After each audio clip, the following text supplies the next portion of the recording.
Esto, ¿no? Claro. Eso. Entonces, ¿qué es lo que tenemos ahí? Decíamos estas columnas nucleares o los diferentes de núcleos, si así lo quisieras, y vamos a ver qué es cada uno. ¿Okay?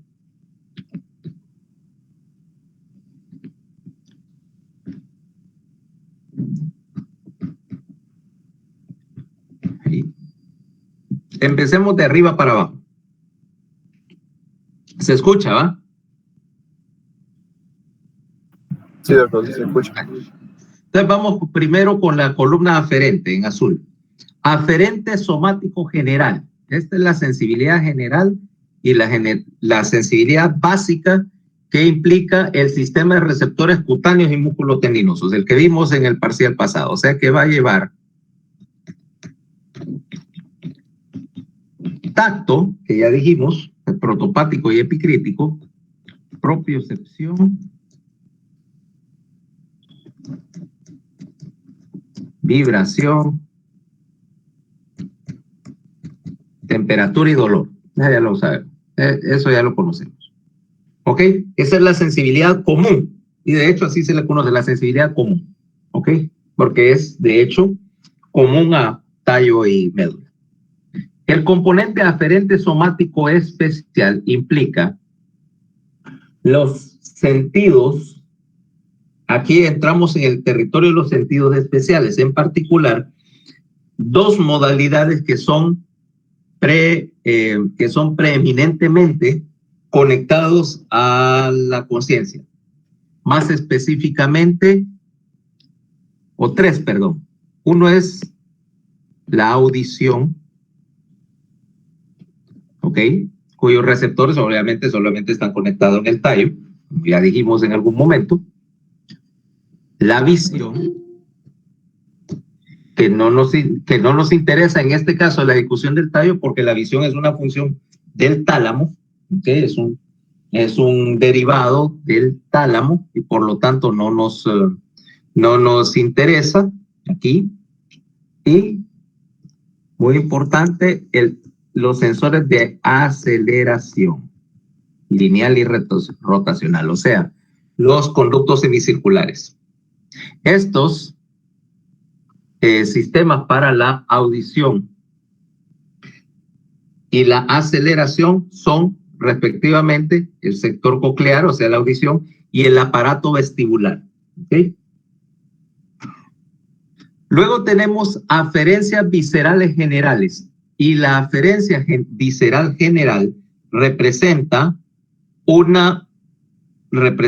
esencialmente una cosa, que es la sensibilidad visceral.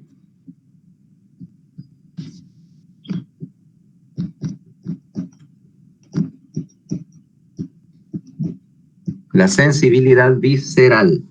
¿Okay? O sea, acuérdense aquí que visceral sí se aplica obviamente a las modalidades sensitivas que tienen que ver con las vísceras, con las tripas, pero que sensibilidad visceral primariamente implica un montón de quimiorreceptores para cosas como la medición de la glucosa plasmática, los niveles de oxígeno y CO2, incluso parte de la modalidad del dolor visceral se va a venir por esta aferencia visceral general. O sea, el dolor les recuerdo que es una cosa bastante compleja. Tenemos dolor somático, dolor visceral, y el dolor visceral es una cosa un poco más complicada y parte se va por esta columna, parte se va por esta. Pero aquí tenemos sensibilidad visceral y entonces vamos a poner acá pleca. También tiene nocicepción. ¿Ok? El componente, por ejemplo, emocional del dolor o el componente visceral del dolor que no necesariamente se transmite a la conciencia de forma primaria. Luego tenemos la columna aferente visceral especial. Visceral especial acá implica básicamente un sentido, el olfato gusto. Yo lo llamo así porque realmente son el mismo sentido. ¿Qué es lo que sucede acá? En el caso del olfato gusto, en el caso del olfato gusto,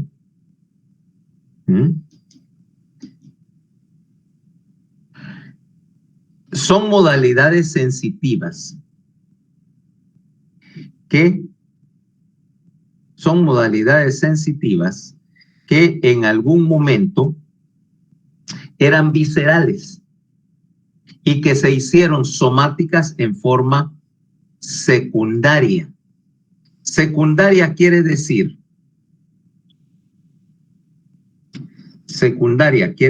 acá que tomemos, por ejemplo, este animalito que está aquí.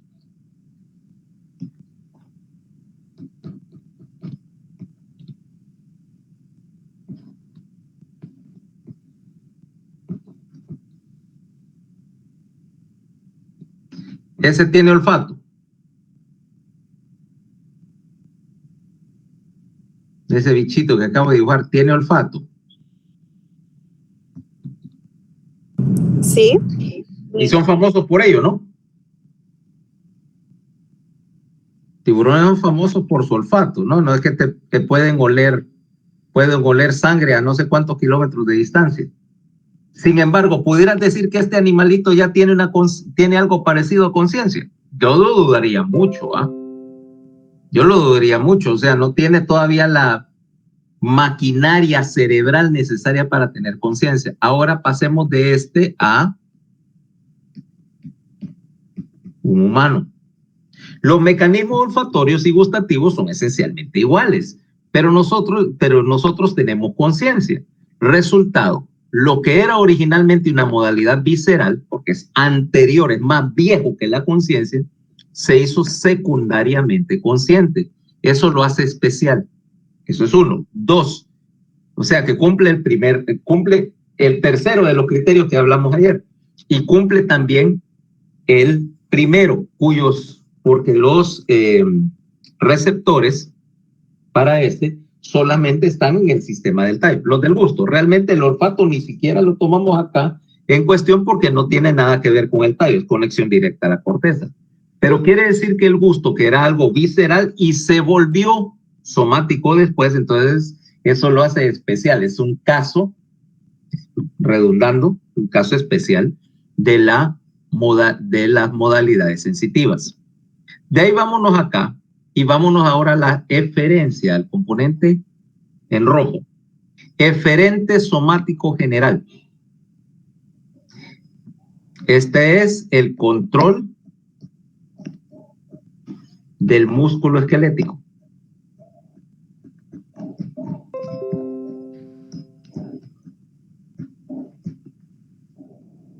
Esquelético, ¿eh? Músculo voluntario. ¿Qué dijimos? Que, bueno, tengo músculo voluntario tanto en la cabeza, controlado por el tallo, como en la médula. Ese no tiene mayor dificultad.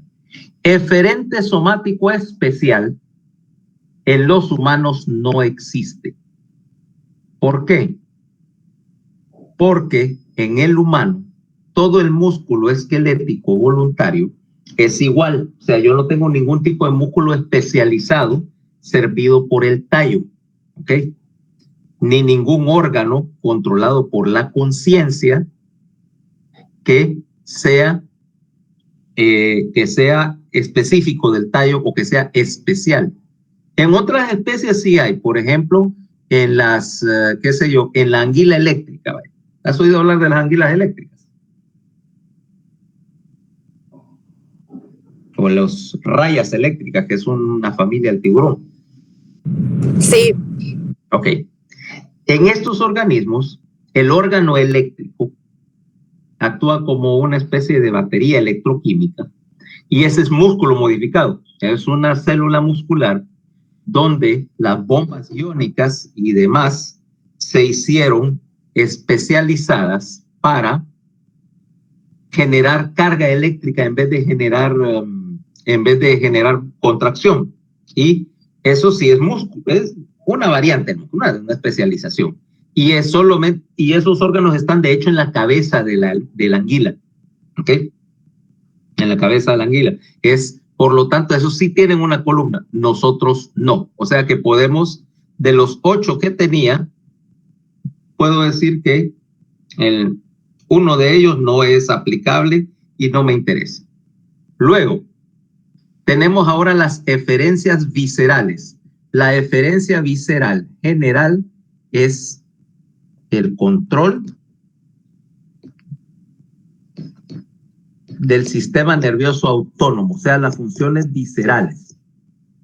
Cosas como, por ejemplo, la motilidad intestinal, la secreción, el control de los vasos sanguíneos, todo eso que es totalmente ajeno a la conciencia. Yo no puedo controlar voluntariamente mi secreción glandular ni mi presión arterial y probablemente sea mejor así. Porque imagínate lo que sucedería si estuvieras tomando estos mecanismos de control, y te pusieras a jugar conscientemente con ellos, probablemente vas a hacer un desastre. Y por último, la eferencia visceral especial. Esa eferencia visceral especial es un caso particularmente notable. ¿Por qué? Porque este es músculo voluntario.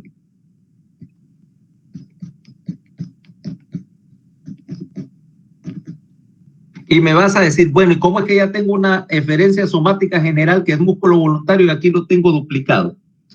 Nuevamente caemos en el asunto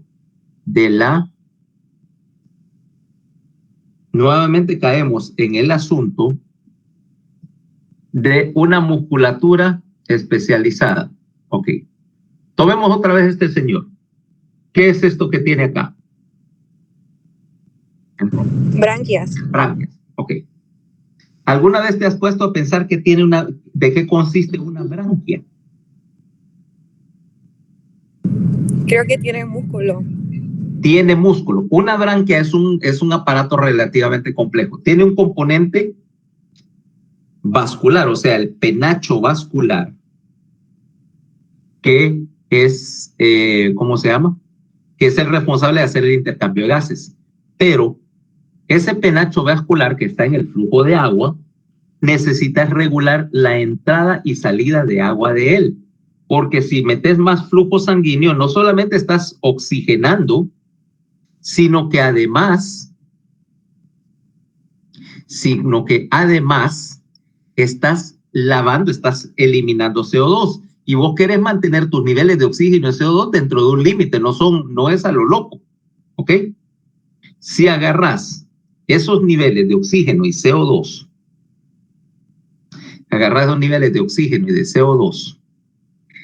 y los cambias mucho, vas a tener problemas. ¿Okay? Imagínate, en el caso del oxígeno, si tenés muy poco, obviamente vas a estar trabajando en un déficit y tus tejidos no pueden hacer metabolismo si no tienen oxígeno. ¿Eh? Pero ¿qué pasa si tengo demasiado oxígeno? ¿Qué pasa cuando tengo un exceso de oxígeno? O sea, dice, si 100 es bueno, 200 será mejor. También es malo. El oxígeno es tóxico en grandes concentraciones, ¿ok? Acordate. Bueno, de hecho, inició su existencia siendo un veneno. ¿Mm? ¿Y sabes cuál es el holocausto más grande de la historia de este planeta? Precisamente la introducción del oxígeno, lo que se llama la gran catástrofe de oxigenación hace 2.4 billones de años. ¿Va?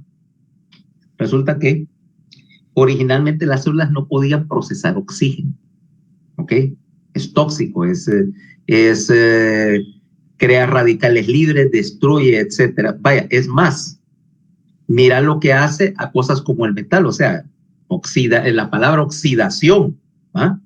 Palabra oxidación, por ejemplo, cosas como ¿has visto los plásticos? Vaya, por ejemplo, agarras un plástico como este, ¿verdad?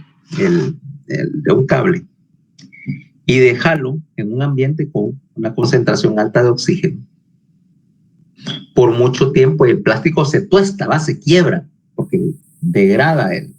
Entonces, No puedes tener demasiado. De hecho, como dice, hace 2.4 billones de años, una serie de microorganismos, que era esencialmente un alga de color verde-azul, empezó a tomar oxígeno del sustrato, del suelo, de las rocas, y utilizarlo para su metabolismo, todos estos óxidos, y el subproducto era oxígeno. Entonces imagínate, millones de algas soltando oxígeno a la atmósfera, tanto que crearon la atmósfera de la Tierra. ¿Okay? La Tierra tenía una atmósfera de CO2 igual que Marte, y generaron tanto oxígeno que, bueno, oxígeno en la atmósfera. ¿Y sabes qué pasó con eso? Que mataron a todas las demás células, a todo el resto de la vida del planeta, porque para ellas el oxígeno era tóxico. Luego de estas algas verde-azules, una familia de ellas, una variante de ellas, fueron las que evolucionaron y se convirtieron en las mitocondrias, que son las que consumen el oxígeno. Ahora, quiere decir que, regresando a la branquia, yo tengo que tener un control para regular cuánto flujo tengo a través de la branquia, o sea, músculo, como decías, para abrir y cerrarla. Abrir y cerrar el portal de la branquia. Y una, ¿cómo se llama? Y una varía, alguna estructura que sea cartílago, en este caso todavía era cartílago, para mantener la branquia rígida, si no la presión del agua la colapsa. Entonces tenés cartílago, o sea, cartílago, pleca, hueso, tenés el penacho vascular, tenés músculo, y donde tenés músculo, ¿qué tenés que tener siempre? Donde hay músculo siempre va a haber algo. Nervio. Nervio, a la fuerza. Si no hay nervio que lo controla, el músculo de adorno. Quiere decir que las branquias, los arcos branquiales, cada arco branquial tiene un nervio que lo sirve. Vamos a ver. Y en ese tiburón te puse, ¿cuántos arcos branquiales hay ahí? Vamos 3. a ver. 3. Yo cuento 5. 1, 2, 3, 4, 5. Deberían ser 6. 6. ¿Okay? Lo vamos a hacer en rojo. Cada arco branquial tenía, por lo tanto, un nervio que venía, que estaba el tallo, y cada arco tenía un nervio que lo controla. Ahora, obviamente que los nervios que controlan los arcos branquiales eran viscerales, ¿va? ¿Para qué necesito conscientemente abrir y cerrar branquias? Y de estos ni tenían conciencia de cualquier manera. Entonces, los componentes de los nervios que controlaban los arcos branquiales ahora se reciclaron. Se reciclaron porque en el embrión humano, o sea, para ese efecto, Paola, ¿vos tenés branquias? No, pero ahora son los nervios craneales. Correcto, pero tuviste branquias. Cuando eras un embrión de 3 semanas, tenías arcos branquiales, tenías branquias que luego evolucionaron, y entonces se convirtieron en parte de los nervios craneales. Y esto es un proceso de evolución, pero que se lo deseen en embriología, pero si no, veamos lo que sucede. El primer arco. Son 6 arcos, ¿va? 6. El primer arco tiene un componente de hueso, ¿va? El hueso del primer arco branquial se convirtió en la mandíbula. El músculo se convirtió en los músculos que mueven la mandíbula, los masticadores, ¿va? Masticatorios, perdón. O sea, el macetero, el temporal y los 2 pterigoideos. Y el nervio que lo controla es la rama motora o la división o la porción motora del trigémino. ¿Ya? Motor, por supuesto. Luego, el segundo arco, el componente de hueso se convirtió en parte del hioides. Los músculos del segundo arco ya no están en el cuello, sino que migraron para arriba y se convirtieron en los músculos faciales. Y el nervio, obviamente, es el facial. ¿Ok? Luego, el tercer arco. Este tercer arco bueno, parte del hueso se convirtió en otra parte del helioides, los cuernos del helioides, y el cartílago se convirtió en parte de los cartílagos laringeos, el cartílago tiroides. ¿Ok?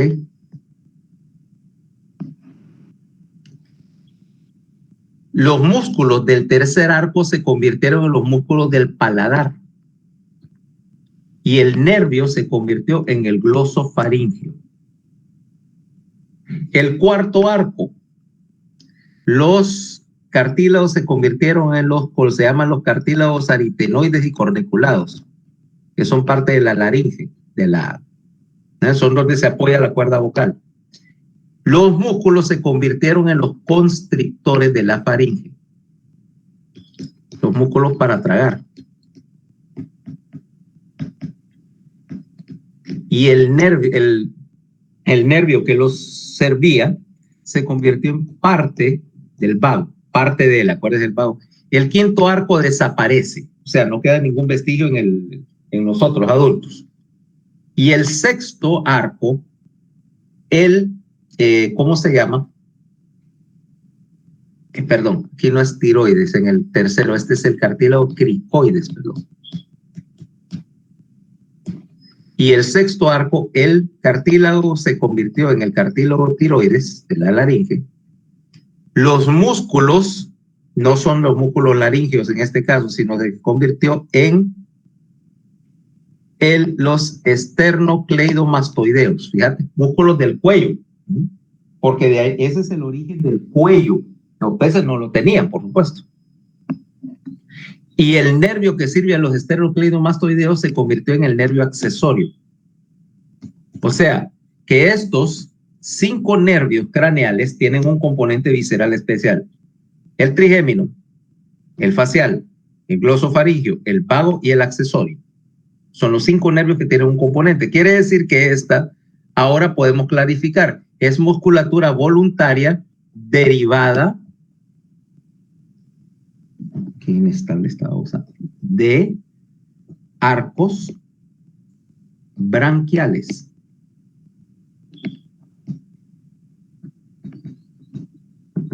Derivada de los arcos branquiales. Es musculatura que no era voluntaria y ahora se hizo voluntaria.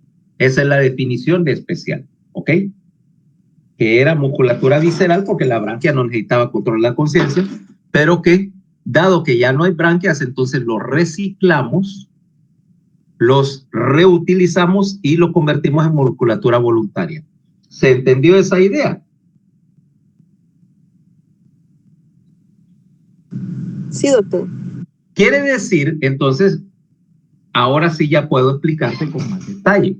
Por ejemplo, tomemos un nervio craneal X. Este es ficticio, ¿eh? Aquí tengo una columna. En azul oscuro tengo aferente somática general. Para darte un ejemplo. Y aquí tengo aferente visceral general. Ponerte uno. Y aquí tengo 2 columnas. En rojo, eferente somática general. Y aquí tengo en anaranjado, eferente visceral general. Quiere decir que como la relación de nervios a núcleos no es de 1 a 1, por ejemplo, tengo este nervio solamente es motor y solamente saca de la columna eferente somática general. ¿Ah? Vamos a llamar este. Pero puedo tener un nervio mixto y este nervio mixto tiene 2 componentes. Mira, tiene un componente sensitivo y un componente motor. ¿Ah? 2 funciones, 2 cabezas nucleares. Puedo tener, por supuesto, un número 3 que tenga las 4 cabezas nucleares, así sucesivamente. Pero además de ello, yo puedo decir, por ejemplo, aquí tengo un nervio número 4. Mira este. Tiene un componente de acá, correcto. Pero mira acá. Este comparte el núcleo, por ejemplo, este está compartiendo el núcleo y este núcleo está sirviendo a más de un nervio. O sea, un núcleo puede ser compartido entre varios nervios, igual que un nervio puede tener varias cabezas en diferentes núcleos. El mínimo de cabezas nucleares que pudiera tener un nervio es como, por ejemplo, este que tiene solo una, ¿ok? Y es un nervio ya sea puramente motor o puramente sensitivo. Y desde el punto de vista de también de compartimiento, por ejemplo, este núcleo puede servir a 2, etcétera. Y el máximo que puede tener de cabezas nucleares un nervio, decía, sería 7. El que más se acerca es el glosofaringio, que tiene 6.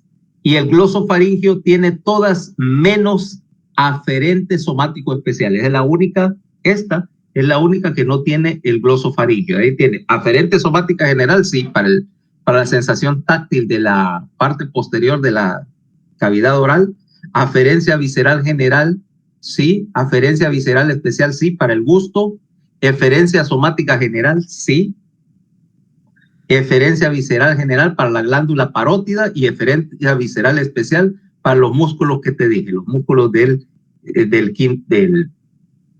los músculos del tercer arco. O sea que ese tiene 6 de las 7, es el que más se aproxima a tener un montón de conexiones. ¿Ah?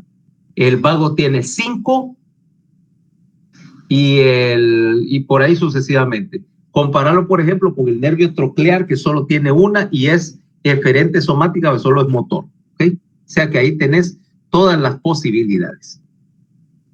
Ahora, ¿qué me conduce esto en términos de, vamos a ver ahora la apariencia externa del tallo? ¿Ok? Déjame borrar esto.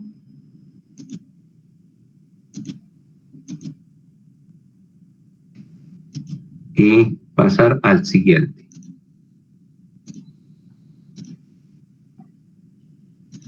Pasar al siguiente caso. Te voy a poner una ilustración ahorita. Solo déjame ver que se pueda ver bien.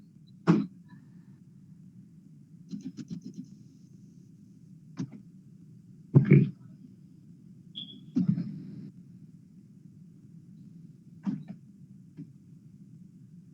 Ya la vi, ya la encontré. Ahora, para entender el tallo, todo lo que vamos a ver, fíjate que interesantemente vamos a ver la localización primero del tallo. O sea, es una estructura pequeña, de hecho. El tallo es del tamaño aproximado de tu pulgar. ¿Okay? O sea, metido en la fosa posterior realmente ocupa como el 10% o menos del contenido de la fosa posterior. O sea que aquí atrás, 90% de lo que tenés es cerebelo. Más que nada por el hecho de que los humanos tenemos cerebelos gigantes, sobredimensionados, para manejar la precisión del movimiento de las extremidades. O sea que el tallo es realmente bien pequeño, pesa unos 10 gramos nada más, 8 a 10 gramos. ¿No? Así. Pero ahí tenés empacados todo ese gran paquete de núcleos, vías y tractos que tenemos. Ahora, si lo vemos externamente, vamos a ver este dibujo, que voy a modificar porque aquí está bueno, pero hay cosas que no están correctamente dibujadas. Agarren sus ilustraciones. Hay una que dice vista anterior del tallo y otra que dice vista posterior del tallo. Con esas vamos a trabajar. ¿Ok? Vámonos. Pues. Está visible. Si te das cuenta, ahí el tallo está visto desde adelante. Eso quiere decir que yo lo quité de la fosa posterior, lo corté, y vamos a ver primero los límites de este bicheo. Vamos a poner acá. Y vamos a empezar por los límites. Déjame ver acá. Tengo dos límites, un límite rostral y un límite caudal. Uy, ¿qué hizo ahí?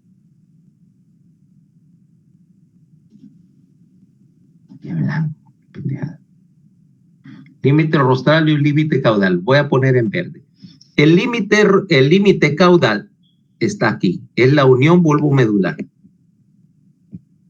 Unión bulbomedular, que es un límite anatómico o topográfico. Topográfico. Topográfico, nuevamente, porque corresponde al nivel del agujero magno del cráneo, o sea, donde básicamente definirme dónde empieza el bulbo, y yo te diría, ¿dónde termina la médula? Es la misma cosa, o sea, topográfico. Y aquí arriba, el límite superior, no, espérame un momentito. Solo voy a hacer una cosa. Y marqué lo que no debía.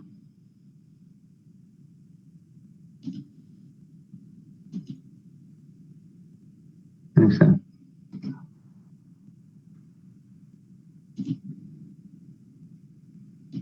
¿Dónde está la ilustración que tenía? Listo. Vamos de vuelta. Dame un momentito. ¿Qué le pasa a esta estupidez? Pero déjame ver qué le pasa a esta estupidez de...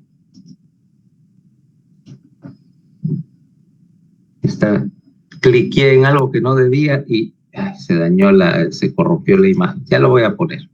Vamos de nuevo.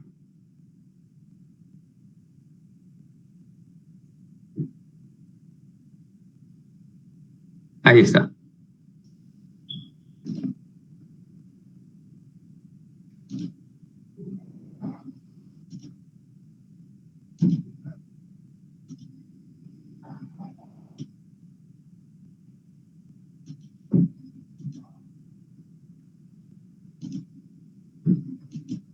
Ok, ahí estamos. Entonces vamos otra vez a lo de... ¿Dónde está? Entonces, unión bulbomedular. Y aquí arriba, la unión es lo que llamamos el istmo del mesencéfalo. ¿Ok? ¿Anatómico o topográfico?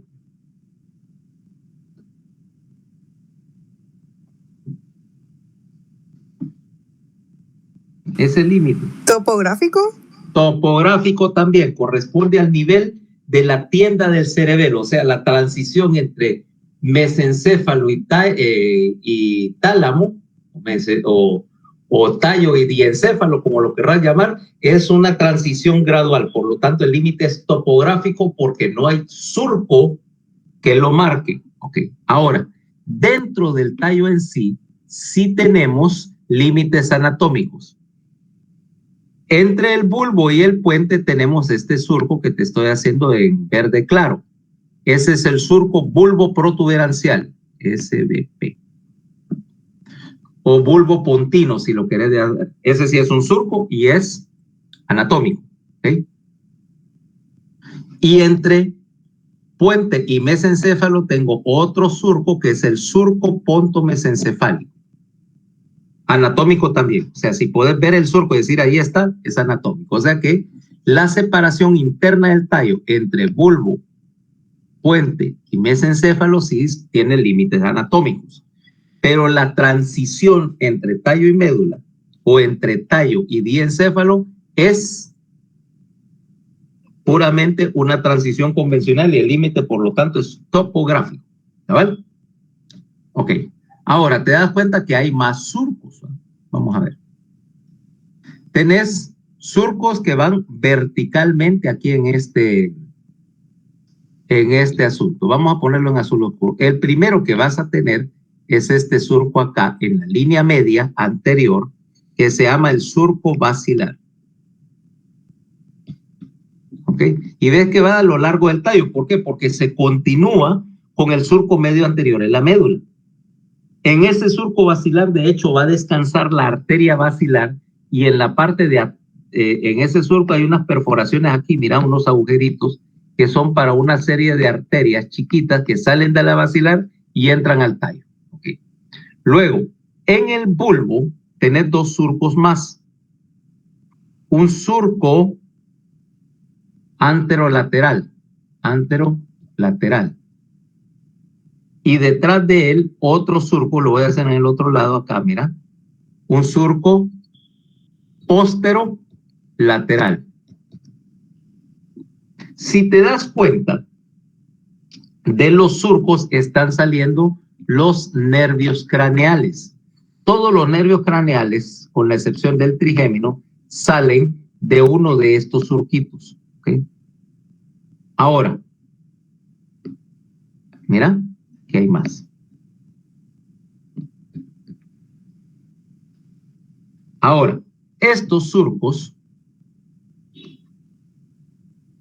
me representan, por lo tanto, accidentes anatómicos que, de hecho, me van a representar esa salida de los nervios craneales del tallo, y ese punto de salida se llama el origen aparente de los nervios craneales. Digo origen aparente porque el origen real del nervio, o sea, donde verdaderamente comienzan, es en sus cabezas nucleares. Permítanme un momento a poner el aire acondicionado a los que hacen este país.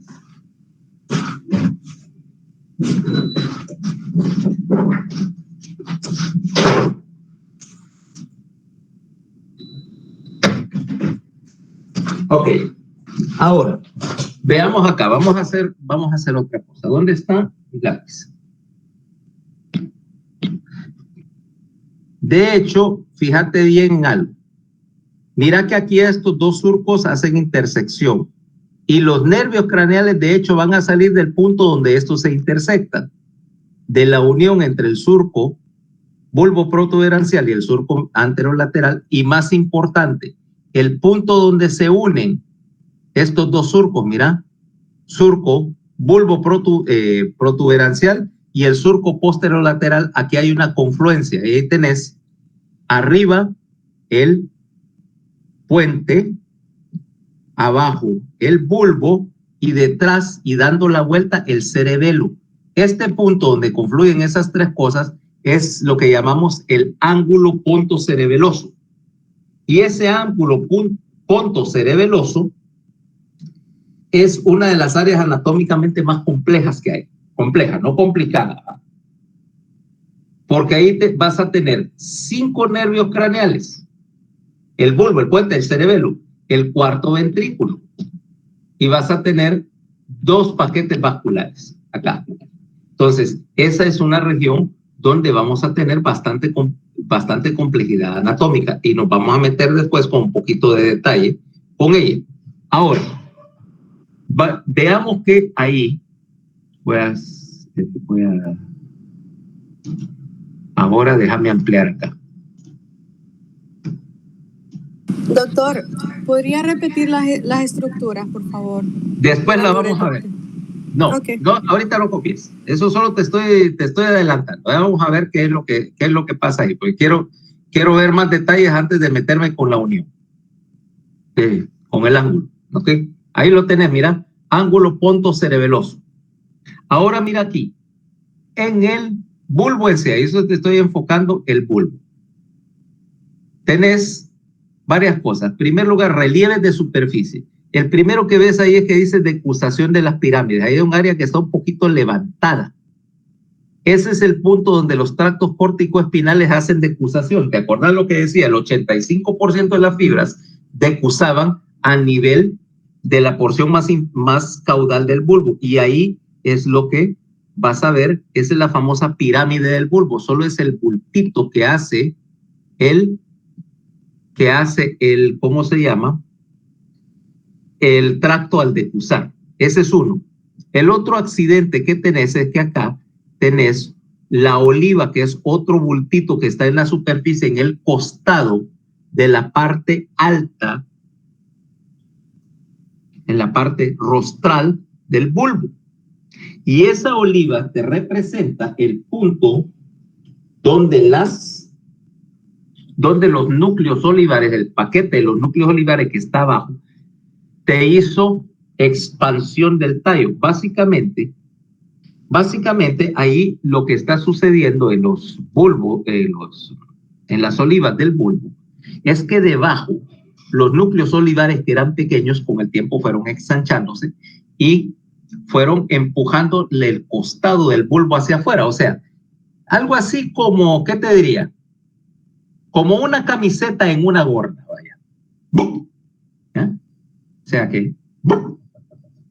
Y eso es todo lo que es. O sea, no representan nada en especial. No es No es la oliva en sí ni la pirámide en sí lo que te interesa, sino el hecho de que cada vez que vos veas un bulto en el tallo, ese bulto implica que debajo hay alguna estructura grandota, prominente, y esa estructura generalmente va a ser de interés para nosotros. ¿Ya? Volvamos a la imagen. Estás ahí. Ahora mira que del bulbo están saliendo 4 nervios craneales. O sea, de los costados del bulbo. Y fíjate bien la arquitectura de esos nervios. Ves que es un montón de hilachitas, de fibritas nerviosas que se conjuntan para hacer, ¿cómo se llama? Un tronquito. Vamos de abajo para arriba. Y primero nos vamos atrás, a la cara lateral del tallo. ¿Okay? Al surco posterolateral. Y a partir de ahora vamos a hablar coloquialmente de ese surco posterolateral que está en los costados del tallo. Pensarlo así. El surco posterolateral implica que los nervios están saliendo así del tallo, o sea, hacia los lados, como yo estoy.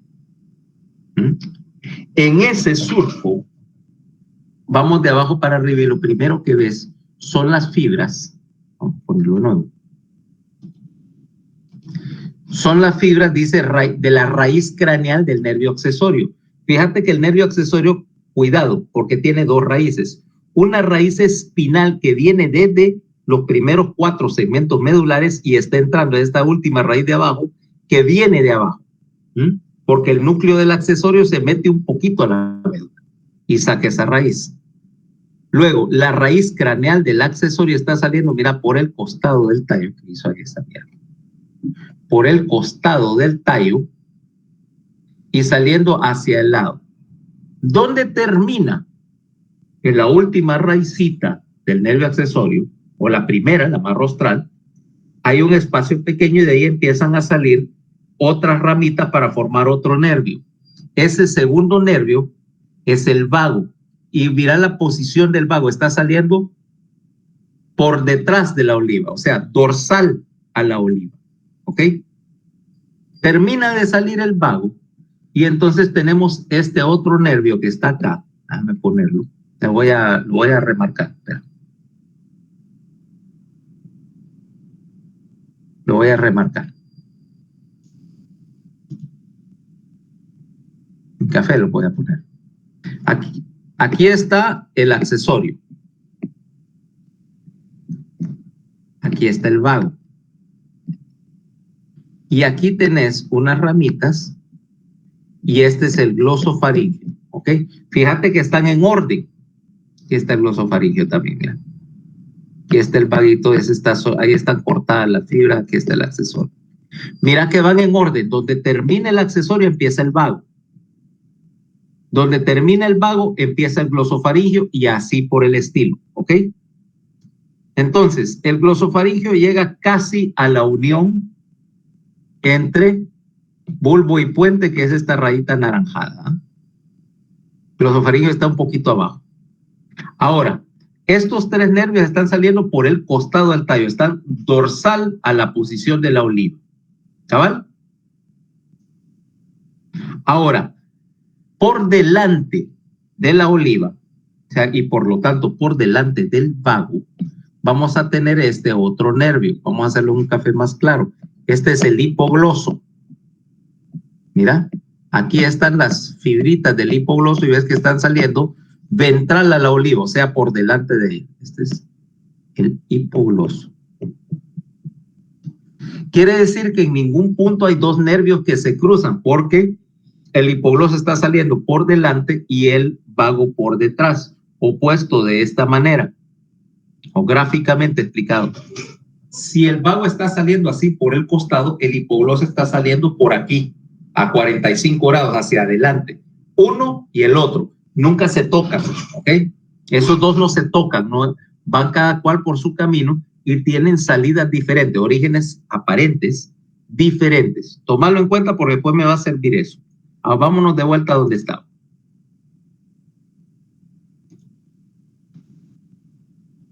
Ahora vámonos a este al surco bulbo protuberancial, por ahí tenemos un montón de nervios saliendo. Voy a corregir la posición porque hay unos que están mal dibujados. Voy a poner estos nervios en café nuevamente. Primer lugar, de la misma línea media, acá está saliendo en el surco un nervio que se llama el abducens. Es un nervio delgadito y finito. Pero fíjate que ahí en tu diagrama lo pintaron muy lateral. Ese sale de la mera línea media casi, pegadito al surco. De ahí, donde se encuentran estos dos, mira, que se encuentra el anterolateral con el bulbo protuberancial, van a salir dos nervios que van pegaditos, de hecho. Uno, mira, uno delgadito y uno grueso. El nervio más grueso que está saliendo acá, va saliendo medial, o sea, el más medial de los dos es más grueso. Ese es el facial. El delgadito que está saliendo se llama el nervio intermediario. En tu texto va a describirse como la rama sensitiva del facial, pero a mi manera de ver es un nervio separado. Y aquí voy a entrar en una disquisición o en una discrepancia con Mundo y Raimundo. Pero como aquí no me interesa la discrepancia porque esta es mi clase de neuroanatomía, aquí el baile, como yo soy el dueño de la guitarra, yo he decidido que se toca, dice. Bueno, ¿cuántos nervios craneales tenés? ¿Cuántos nervios craneales? ¿Cuántos? 12. ¿Cuántos? 12. ¡Les mintieron! 1020. Igual que el sentido del tacto, lo han estado pagando toda su vida. Bueno, por lo menos su vida de estudiante de medicina. Los nervios craneales, tradicionalmente, o sea, tu anatomía macroscópica te dice que son 12. Pero esa es una descripción que tiene 2000 años y yo creo que hay que cambiarlo. Casi todos los textos, con una notable excepción, solo hay un texto de neuroanatomía que yo haya visto que en ese sentido está correcto, que es el texto del doctor Víctor Ramos. Víctor puso la clasificación correcta. El libro puede tener otros errores, pero ahí sí está correcto. Está más correcto que los demás. Y te voy a decir por qué no son 12. Porque esa descripción de los 12 nervios craneales data de la época de la anatomía clásica, o sea, de los tiempos de Galeno y Basalio. Pero las cosas han avanzado desde ese tiempo. ¿Cuál es el problema? El intermediario es delgadito y va pegado al facial, o sea que son bien difíciles de separar.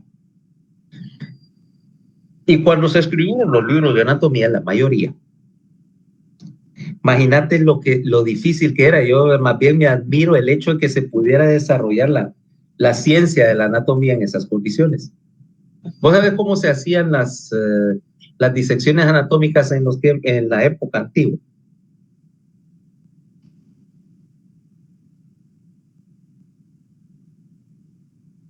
¿No? No, doctor.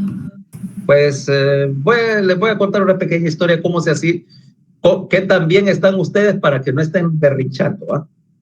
Que ahora pueden estudiar anatomía de la comodidad de su computadora con un fresquito al lado y con el aire acondicionado. Por mucho tiempo la disección de cadáveres estaba prohibida.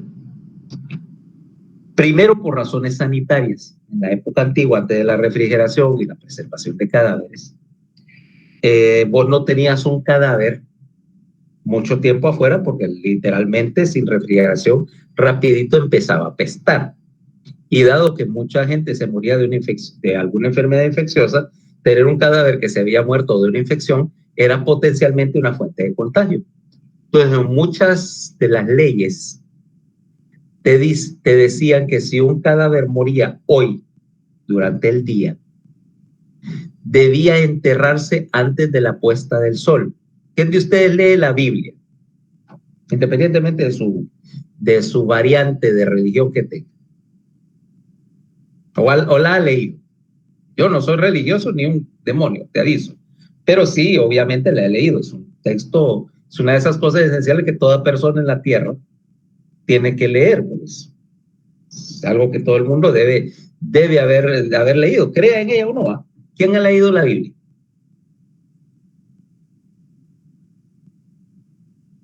Nadie. Paola, eso que tenés en tu foto de perfil no es una foto de que sos de La Salle, por casualidad. Sí, doctor, sí era La Salle, pero no, doctor. Dios, bueno, no, es que ahí los católicos es lo que menos la leen. ¿Ok? Y no me vayas a decir que no leías nada en La Salle, porque le voy a pasar ese cuento a la bibliotecaria. ¿Sabes qué es la bibliotecaria de La Salle? ¿Tu mamá? Mi mamá, exactamente. Cuidadito. Pues fíjate que en la Biblia te dice, por ejemplo, en los libros esos que escribió Moisés, o sea, los primeros libros del Antiguo Testamento, hay una serie de ordenanzas, ¿va? Que dice lo que es limpio y lo que es prohibido para comer y qué debes hacer y qué es pecado y qué no. Y una de las ordenanzas dice que cuando moría alguien, si moría en la noche, debía ser enterrado al amanecer. Y si moría durante el día, debía ser enterrado antes de la puesta del sol, por razones sanitarias. Entonces no había ningún momento de hacer una disección. Luego, esas mismas prohibiciones existían en tiempos de los griegos y de los romanos. Y luego vino la Iglesia Católica, y la Iglesia Católica prohibía a los sacerdotes o a los religiosos mancharse las manos de sangre. ¿Okay? Así dice, la Iglesia no tolera la sangre, por eso se ponía que no podías hacer, que un sacerdote no podía hacer cosas como dedicarse a carnicear o a cazar o nada que implicara derramamiento de sangre, en particular en humanos, ¿va? Más que nada en humanos. Obviamente había excepciones para los animales que te comían, pero eso prohibía las disecciones. Y en la época de la Edad Media, que cuando se empezó a describir la anatomía, acordate que, y antes, los textos se derivaban de Galeno. ¿Ah? El texto estándar era Galeno. Y los médicos y las universidades eran manejadas por la iglesia. Entonces, los médicos, los profesores, hubiera sido sacerdote de algún tipo, vaya, o monje, y enseñar medicina. Monje yo. Bueno, en todo caso, ellos solamente copiaban lo que decía Galeno y había una excepción. Oíme bien. Una vez al año, o algo así, se relajaba este edicto para permitir hacer una disección. Imagínate una disección al año. Entonces ese día lo que hacían era que había generalmente alguien que era condenado a muerte, vaya, que lo iban a ahorcar por ladrón o por lo que fuera. Y entonces lo tradicional entonces era que ahorcaban a la gente al amanecer. O sea, cuando salía el sol, le leían las acusaciones, decían, bueno, tiene algo que decir en su defensa, obviamente no le iba a servir de nada, y lo colgaban. Entonces, ese día estaban todos los estudiantes de medicina, era un evento. En la sala de disección o el anfiteatro de la universidad, era un auditorio grande así, de esos que las bancas están en semicírculo, escalonadas, como un estadio, y en el centro el escenario. Entonces venía, agarraban a este, lo colgaban, no había terminado de zapatear y ya cortaban la cuerda y lo llevaban para el anfiteatro donde no, era un evento, la gente pagaba por ir, ¿okay? Médicos generalmente y estudiantes y todo esto. Se llevaban el cadáver y estaban haciendo una disección, estaba el profesor de medicina con aquel gran librote, ¿va? La copia del libro de Galeno leyendo y con una vara larga señalando, así, que eran las partes que estaba describiendo, y el que hacía la disección era un carnicero o un barbero. Acordate de la cirugía la hacían los barberos. Entonces, pero esto era un ratito, porque claro, había que hacer esa disección, aprovechar todo lo posible, porque era una vez al año, y cuando caía la tarde, armar todo aquello, coser al muerto otra vez, irlo a enterrar, porque tampoco lo podías dejar ahí. ¿Okay? Entonces, ahí no había disección. Además, imagínate qué tanto podías hacer anatomía si estabas haciendo las cosas a la carrera en un auditorio, en una casa, en algún edificio antiguo. Y si alguna vez has sido un edificio antiguo de esos de la Edad Media, lo primero que te llama la atención es que las ventanitas son así, mira. Las ventanitas son una cosita así. Porque no existía la tecnología para hacer grandes ventanales. Entonces, eran unos huequitos en la pared por donde apenas entraba luz y aire. Aquello era oscuro. Es oscuro, oscuro, oscuro, tétrico. Te puedes imaginar tratar de hacer disección en esas condiciones. ¿Con qué te ibas a alumbrar? Con una vela, ¿va? Con la candela. Imagínate, con una candela o peor aún, con una lámpara de aceite.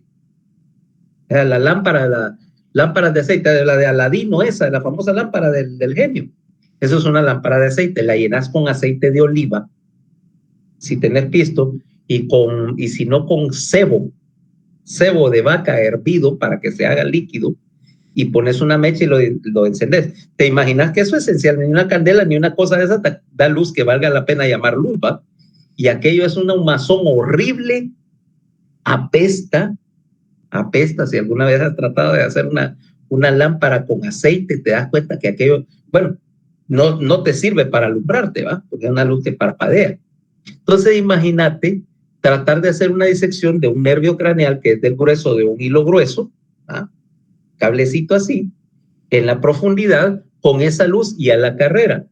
De hecho, fíjate que por eso digo, yo estoy admirado de que alguna vez alguien pudiera haber encontrado esas estructuras finas. Ahora, mucho menos que ibas a poder disecar el interior y ver la conectividad de las cosas. Entonces, en la época de Galeno describió 10 de los nervios craneales. Y después, Cornelio Celso, si me recuerdo bien, describió los otros 2 y dijo, bueno, él encontró 12 cablecitos. Y dijo, son 12 los nervios aquí en el cráneo. Y la costumbre se quedó así. Ahora que nosotros ya tenemos, por supuesto, yo estoy haciendo una disección, ya estoy haciéndola bajo un microscopio, con una luz en el microscopio, la lámpara del microscopio que me da buena luz, y en un ambiente con aire acondicionado y con herramienta y todo el tiempo, ok, no terminé hoy, métalo a la refrigeración y sigamos mañana, y entonces resulta que no son 12 los nervios craneales. Según la clasificación de conectividad, los nervios craneales serían 16. Es más, pudieras decir, en primer lugar, que no todos son realmente craneales, porque el accesorio tiene un componente especial, el espinal. No son 12 definitivamente. Es más, ni siquiera son nervios desde la definición correcta del término. Porque el nervio olfatorio, por ejemplo, no es un nervio, es un tracto. Y el nervio óptico tampoco es un nervio, es un tracto. Su arquitectura es central, no periférica. Por lo tanto, eso es lo que yo hablo de los 12 nervios craneales, es la triple mentira de la neuroanatomía. Ni son 12, ni todos son nervios, ni siquiera son craneales todos. Entonces, los pajearon. Si allá en anatomía macroscópica se le preguntan, digan que son 12 porque los profesores suyos de anatomía macroscópica se los van a poner mala. Pero ya sabemos la verdad, ¿ok? Ya sabemos la verdad, que los textos de anatomía muchas veces están siguiendo una tradición, pero que científicamente ya son otras cosas. Entonces aquí tenemos el caso, volvamos al tallo y veamos lo que te estoy mencionando. Entonces, aquí tengo el facial y el intermediario. Son 2 componentes desde el punto de vista de conexiones y de arquitectura y de desarrollo, porque también aquí tiene que ver mucho la filogenia de estos 2 nervios, y tienen 2 filogenias, 2 cursos filogenéticos separados, o sea que van aquí pegados el uno al otro, pero es un caso de juntos, pero no revueltos.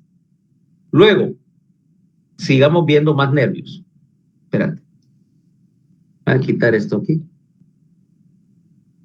Quitar esto acá porque necesito tener acceso. Listo. Ahora, aquí hay en el ángulo cerebelo-pontino, ponto cerebeloso, voy a tener 3 nervios. 1, 2, y voy a poner el tercero en un color más claro.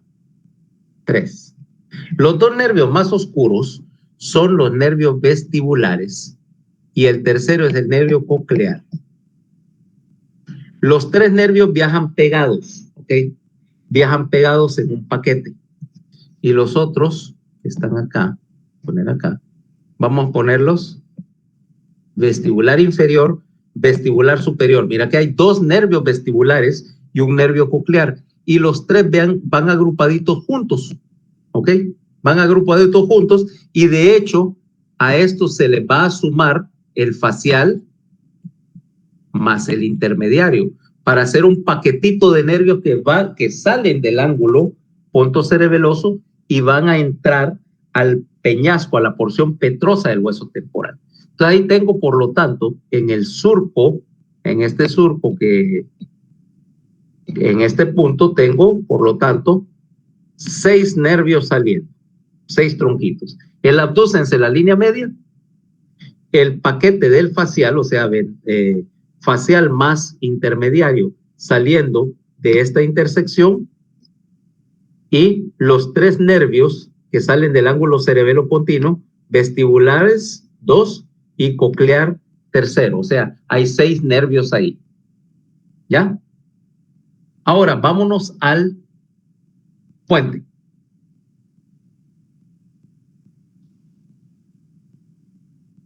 En el puente, o sea, considera que esos nervios que están saliendo anteriormente son la unión entre bulbo y puente. En el puente, lo que te va a dar lo que te va a llamar la atención es en la cara ventral este gran abultamiento que está formado por lo que llamamos las fibras del pedúnculo cerebeloso medio. Y esas fibras se destacan en una cosa, por el sentido de la dirección de las fibras. Fíjate que en general, vos vas a ver que en el puente, cuando veas fibras, las fibras van en un sentido arriba y abajo, ¿va? Pero en el caso del pedúnculo cerebeloso medio, las fibras van en esta dirección, mira, de la línea media a dar la vuelta, porque el cerebelo está por aquí atrás, ¿ok? Dando la vuelta, envolviendo todo el tallo. Por lo tanto, las fibras van en dirección al cerebelo, en forma transversa. Y es la excepción porque todas las demás fibras van en sentido vertical. ¿Ok? Ahí, en el puente, vamos a tener un solo nervio craneal saliendo de esa parte. Y si yo divido el puente en tercios, aquí hay 1 tercio, aquí hay 2 tercios, aquí hay 3 tercios, ¿va? En donde se une el tercio superior con el tercio medio, o sea, por acá, van a salir otros 2 nervios craneales. Uno es una rama delgadita que va a medial y otra es una rama gruesa que va lateral. Delgadita, gruesa. Aquí la rama más gruesa, que es la lateral, es la raíz sensitiva o el componente sensitivo del trigémino. ¿Ok? Mientras que la rama delgadita es lo que llamamos la rama motora del trigémino. Nuevamente, son 2 nervios separados desde el punto de vista filogenético, desde el punto de vista conectivo. Lo único que hacen es ir pegados, dan otra vez otro caso de juntos, pero no revueltos. ¿Ok? Ya dijimos, la rama motora es un nervio especial, es un componente derivado del paquete que inervaba los arcos branquiales, mientras que la rama sensitiva, o el trigémino propiamente dicho, es el sistema sensitivo general para la cabeza. Nada que ver el uno con el otro, ¿ah? Entonces, aquí en el puente, por adelante, no hay muchos accidentes. Vámonos al mesencéfalo. Quitemos esto de aquí, por supuesto. Ahí. Vámonos al mesencéfalo y veamos qué hay ahí. Aquí voy a hacer un par de correcciones al dibujo. Permítanme.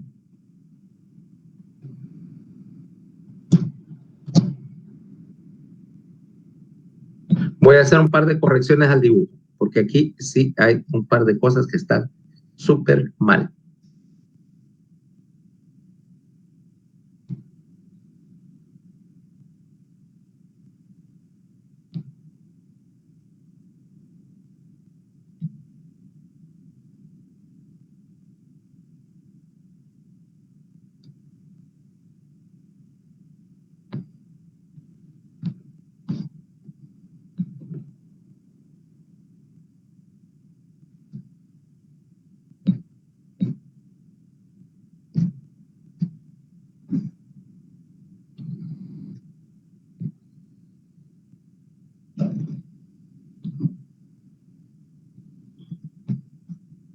Ok.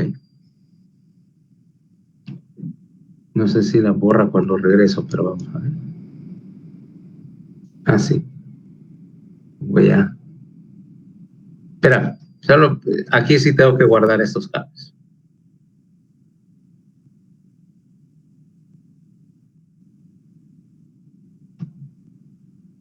Vale. Ahora, en el mesencéfalo, vean una cosa. Lo que faltaba. Aquí yo tengo en el mesencéfalo algo bien particular. Es esto que está aquí. Lo que acabo de dibujar. ¿Ves que hay dos grandes bloques de fibras? Dos grandes bloques de fibras. Y estos bloques de fibra que están acá son lo que llamamos los pedúnculos mesencefálicos o pedúnculos cerebrales. Aquí van todas las fibras motoras que bajan de la corteza y vas a ver también que aquí tengo esa raya que te puse acá, es un núcleo pigmentado, es la sustancia negra, ¿ok? En el mesencéfalo no hay mucho que ver, pero sí tenés que ver dos cosas. En primer lugar, en la porción dorsal del mesencéfalo, o sea, viniendo de atrás, hay un nervio craneal, es el nervio troclear. Es el único nervio que sale por la cara dorsal del mesencéfalo. Sale entre los colículos inferiores. Ya voy a ver qué es esto. Y en la parte rostral, en la parte alta del mesencéfalo, tengo un nervio más grueso que es el nervio oculomotor que sale de la línea media, mira, de justo surco basilar para adelante del mesencéfalo, o sea, por la cara ventral del mesencéfalo. Hay un nervio que sale de atrás y un nervio que sale de adelante. ¿Ok? Ahora, esa es la cara de adelante. Me falta la cara de atrás. O sea, démosle vuelta al tallo y veamos qué hay ahí.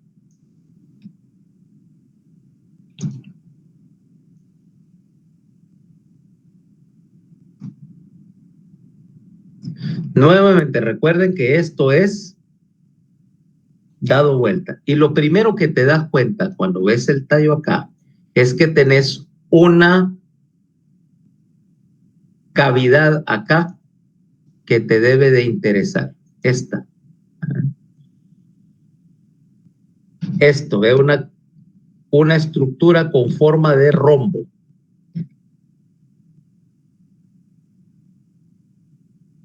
Esta cavidad, en forma de rombo, es el piso del cuarto ventrículo. Fíjate bien el piso. Ahí, de hecho, lo que hice fue que para exponerlo yo quité el cerebelo. Ahí yo amputé el cerebelo y tengo el piso del cuarto ventrículo, porque el techo va a ser el cerebelo mismo. Pero vámonos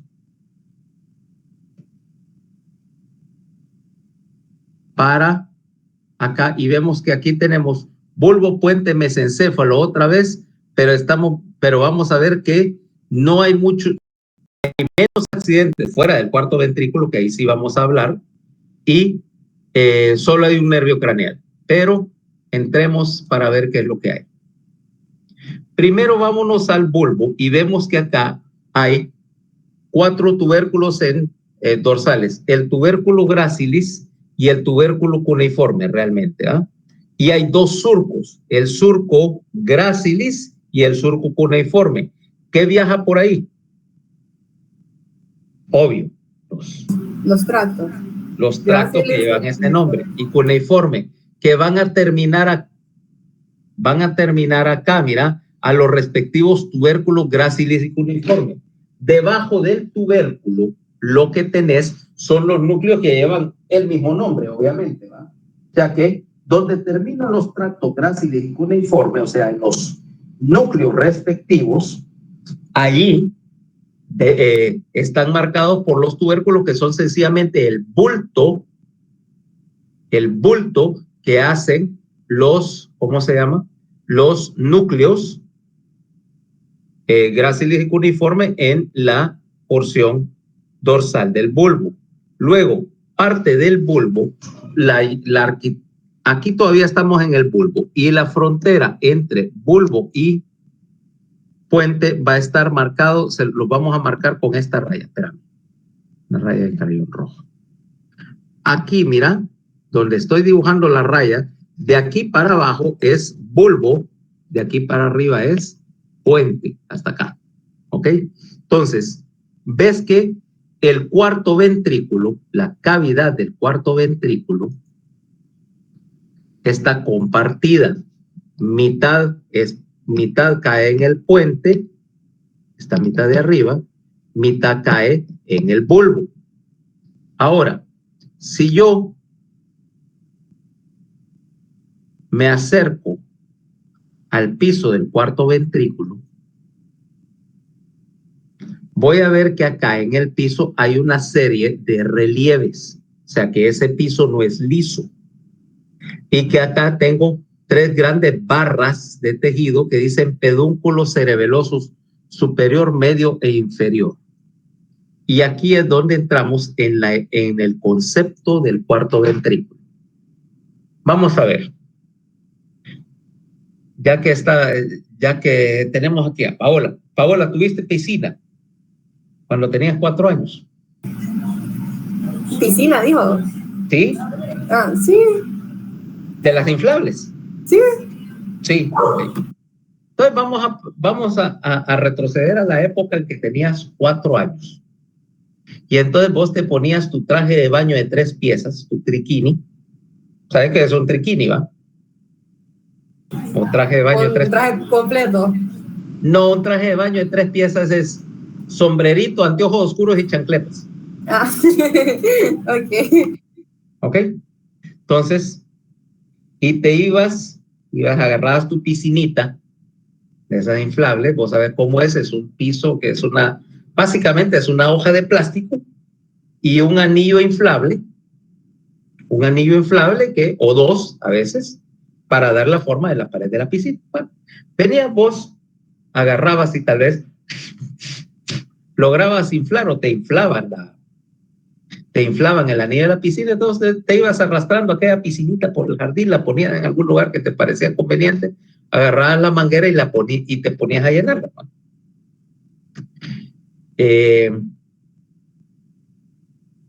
Ahora, esa piscina, a menos que vos sabés qué es lo que pasa.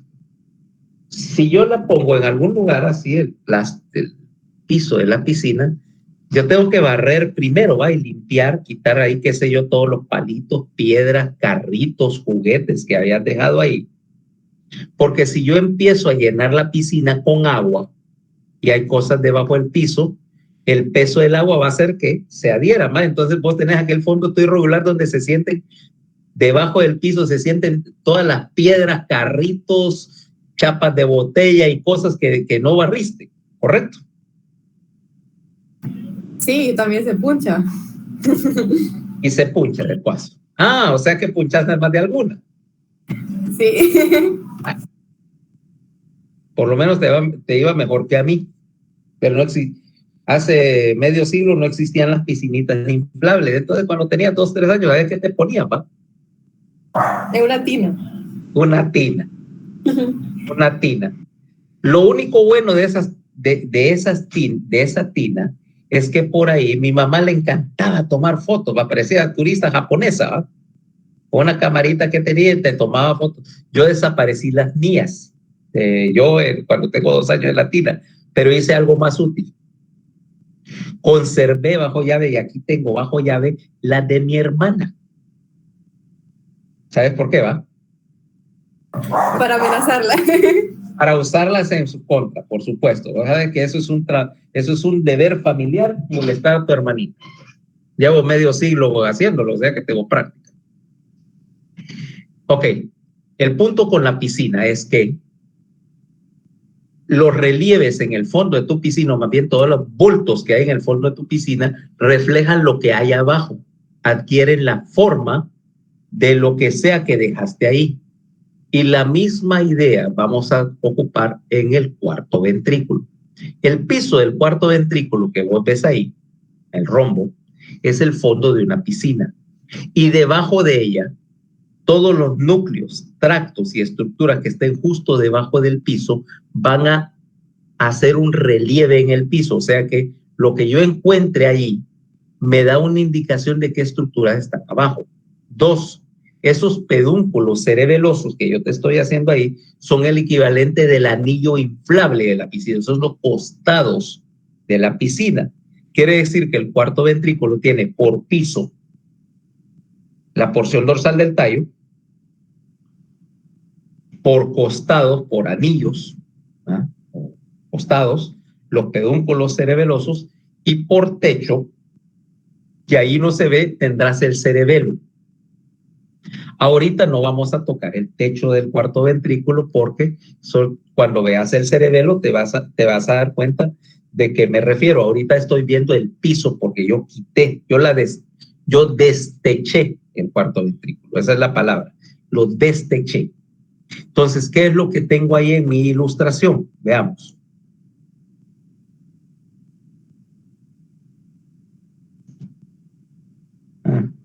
Cerré la ilustración. Permíteme que lo cerré.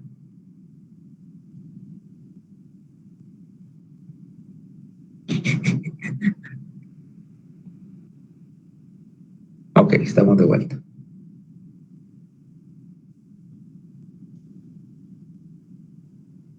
Ahora, ahí ves que hay una serie de estructuras marcadas. ¿Ok? De hecho, las voy a marcar. Permíteme. No estoy. Solo déjame bajarle a la línea.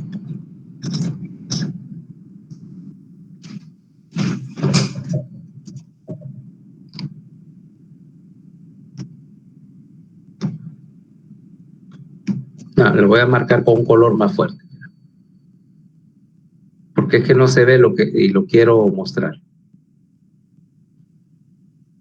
Ahí está mejor.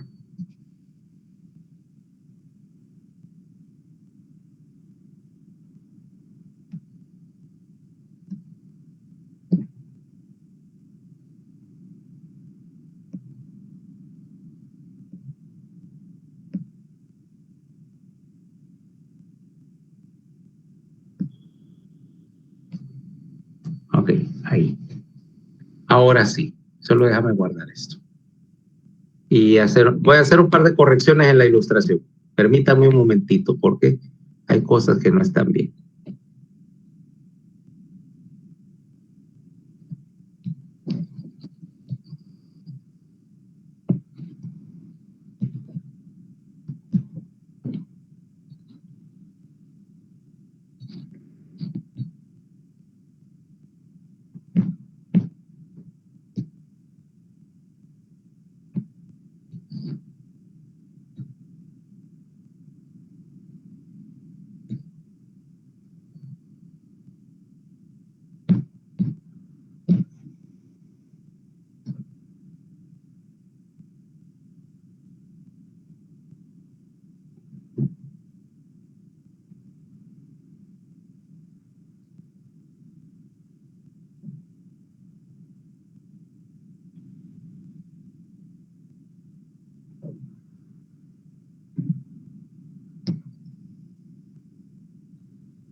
Ahora sí.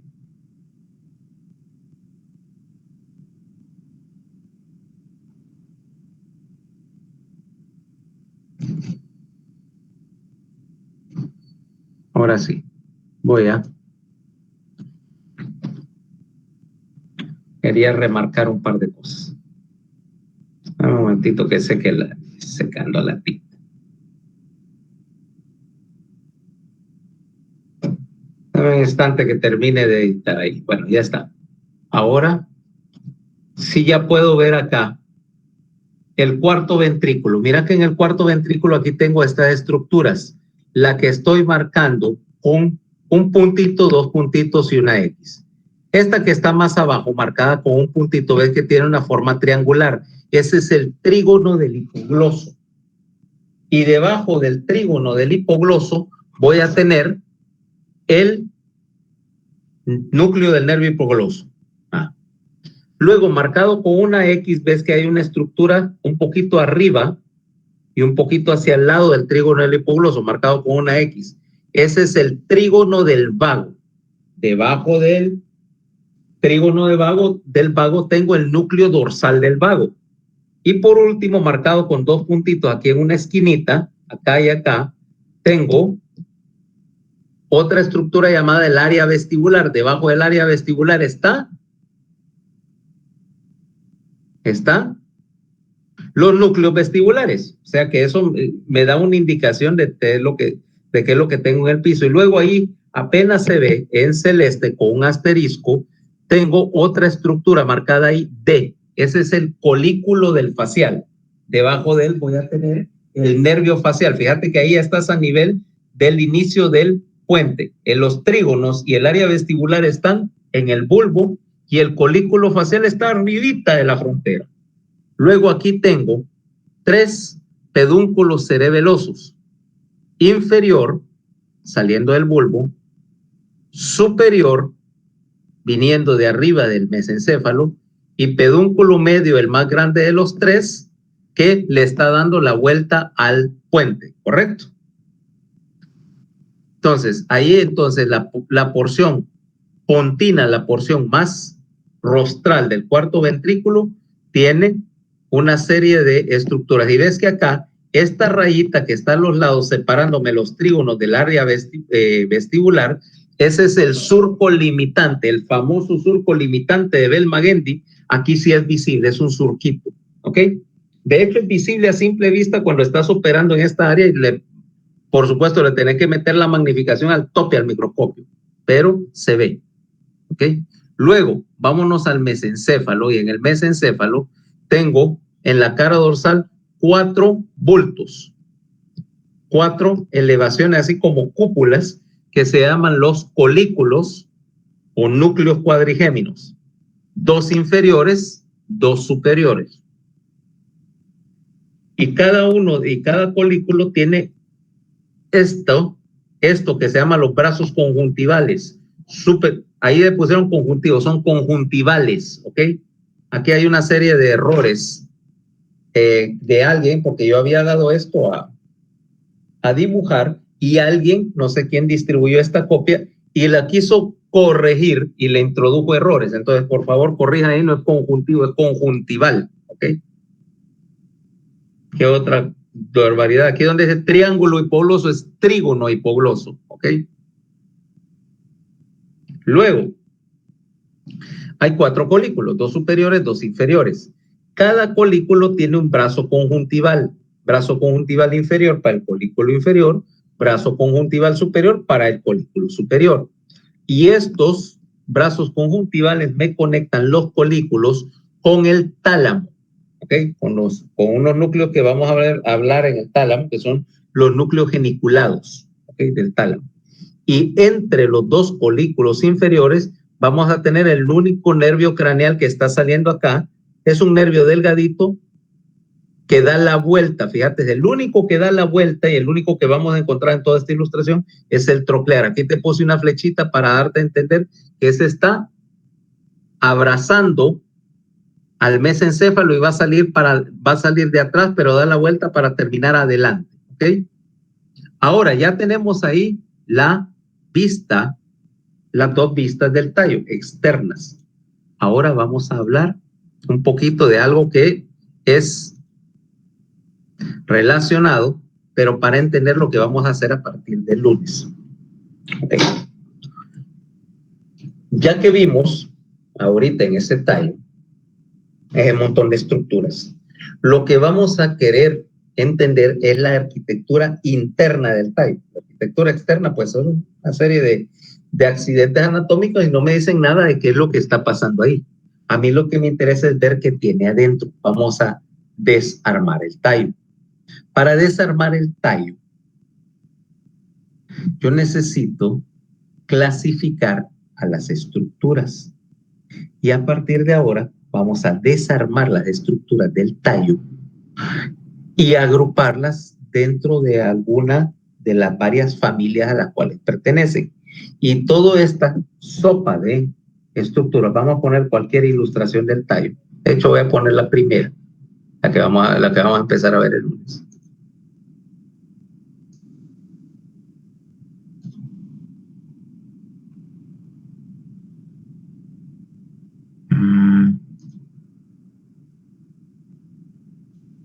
Y vos ves esas estructuras y las vamos a clasificar en 5 categorías nada más, porque todo lo que hay ahí solo entra en 5 categorías.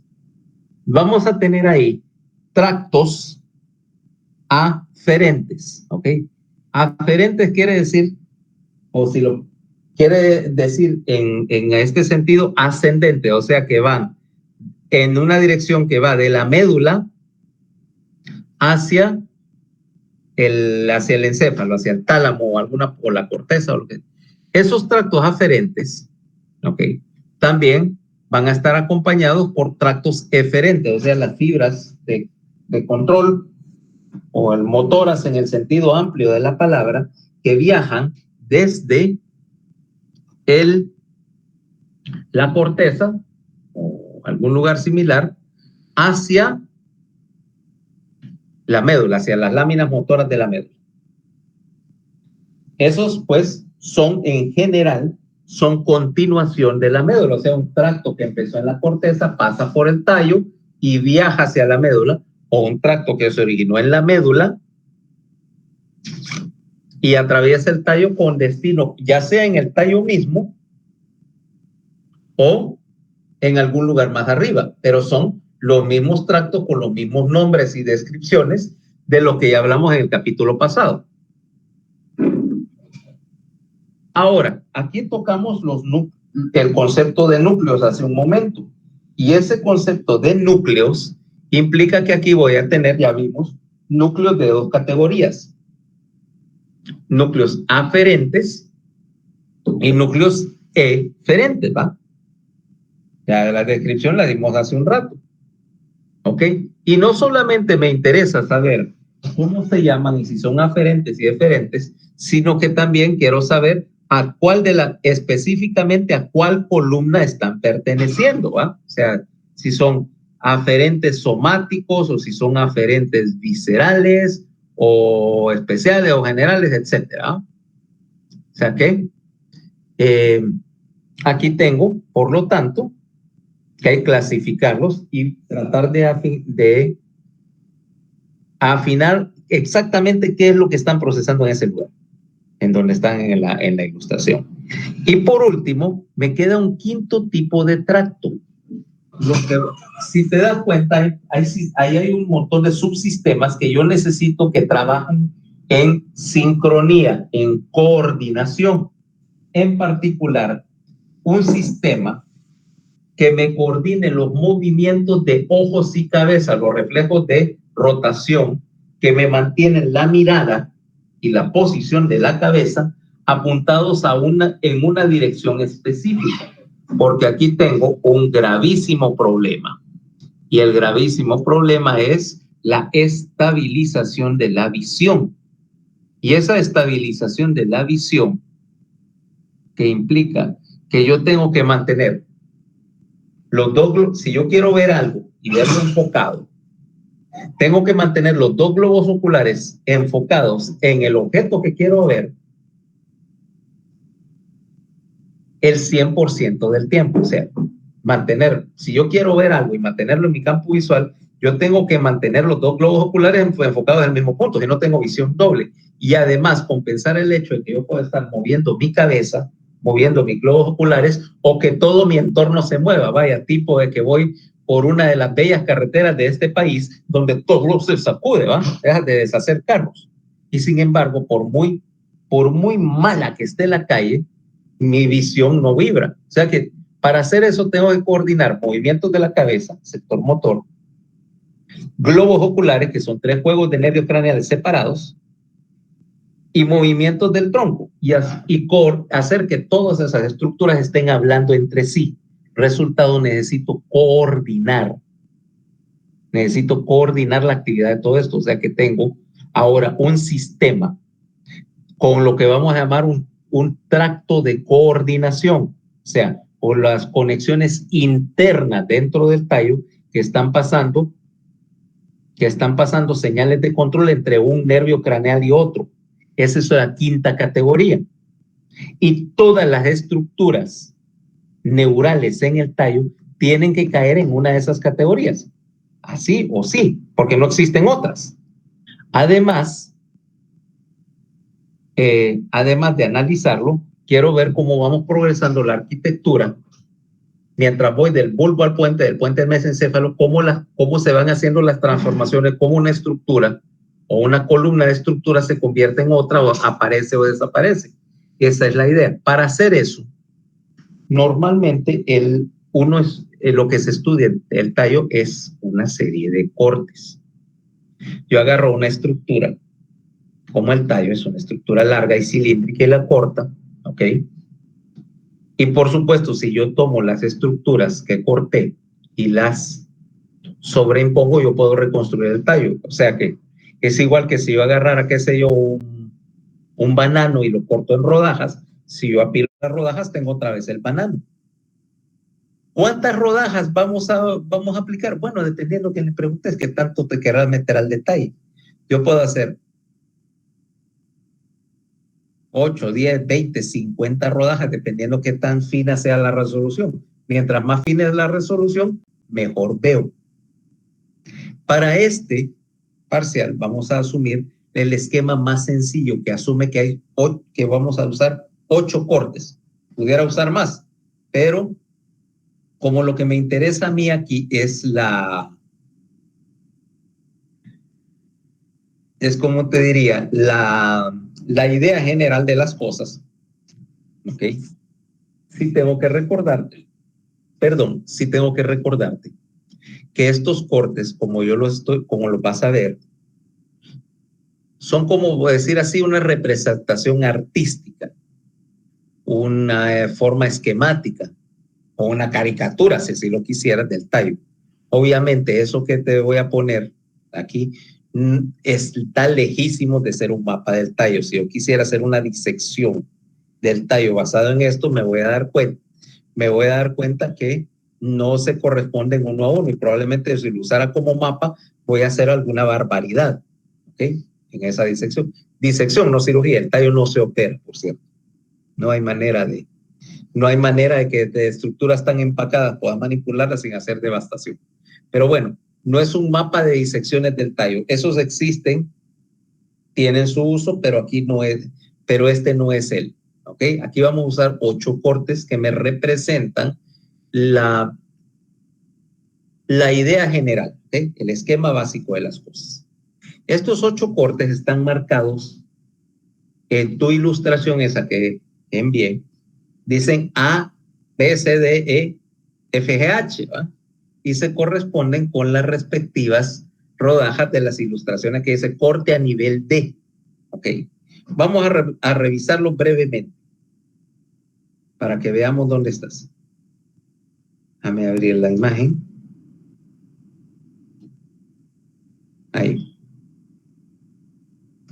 El primer corte, perdón.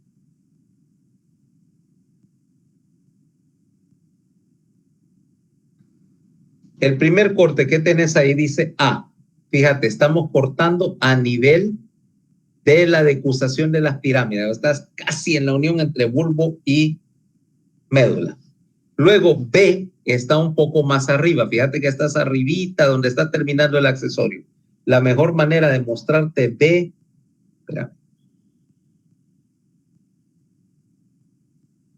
poner, es en la vista posterior del tallo y B, voy a cambiar la ilustración. Espérate. B, estás a nivel, mira, de los tubérculos gracilis y cuneiforme. B está aquí. Vamos a ponerlo acá. B está a este nivel. B. ¿Ok? Aquí estaba A, bien abajo.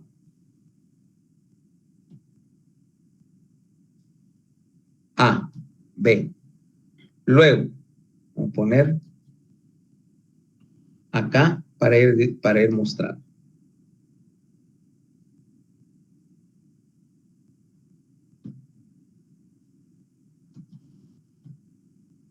Aquí.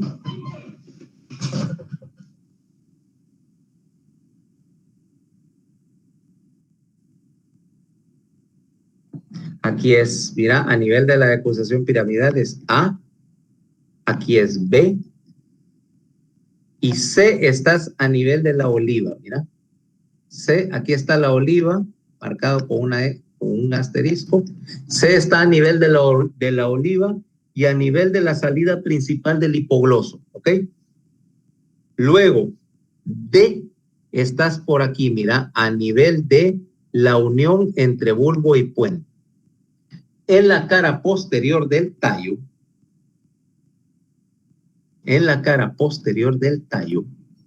vamos a meter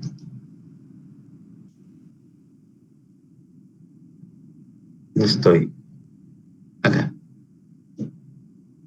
C corresponde a la puntita del cuarto ventrículo y D justo abajo de la frontera entre bulbo y puente, ¿ok? Mira bien dónde están. C y D son cortes donde vamos a ver representado el cuarto ventrículo. Luego, en el, ¿cómo se llama? En el puente, voy a tener dos cortes. El primero es E, a nivel del folículo facial, o sea, arribita de D, donde después de que hiciste la transición, y F ya bien alto en el puente a nivel de los núcleos trigeminales, o sea, en el tercio superior del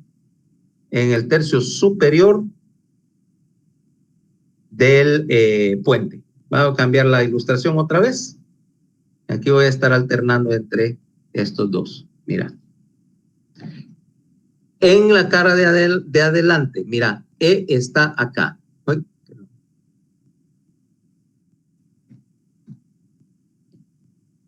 Este es E y F, fíjate que atraviesa donde está el nervio trigémino. Luego, en el mesencéfalo, tengo dos cortes. El primero es G a nivel de los folículos inferiores y H a nivel de los folículos superiores. Obviamente es más fácil de ver. H también coincide en tu ilustración con el punto donde se origina el nervio oculomotor. Por lo tanto, H lo puedes llamar o el nivel de los folículos superiores o el nivel del complejo del oculomotor. Vamos a cambiar de nuevo para que lo veas. Ya voy a terminar, no se angustien. Solo para terminar de ver esos dos cortes, que mañana, el lunes ya estemos orientados de qué es lo que vamos a hacer. Aquí tenemos G, mira, a nivel del folículo inferior y del nervio troclear. H, el oculomotor, coincide con el nivel también de los folículos superiores. G y H. Estos son los 8 cortes representativos que vamos a ver para tener una idea de la arquitectura del tallo. Entonces, eso es lo que vamos a ver el lunes. Por lo tanto, el lunes tengan ya Vamos a empezar con, obviamente, de abajo para arriba, con A, ese corte que dice bulbo a nivel de la decusación piramidal, y de ahí en adelante avanzamos. Tengan listos los colores porque esto, como dije, va a ser en color. ¿Ok? Mientras tanto, ¿preguntas?